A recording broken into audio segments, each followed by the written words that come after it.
divisibility test by 7. So if any number is divisible by 7 or not, we will check its divisibility by 7, for example, 84. So what is the process?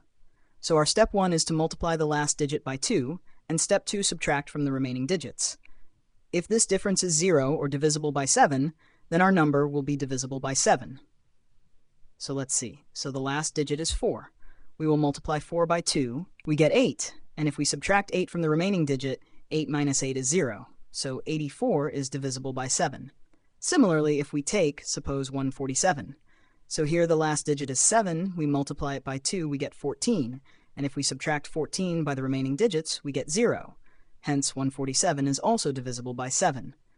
If we take one more example, suppose 156, so here the last digit is 6, we will multiply 6 by 2.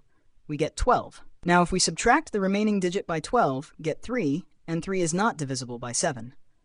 Hence, the entire number is not divisible by 7. That's it. Thank you.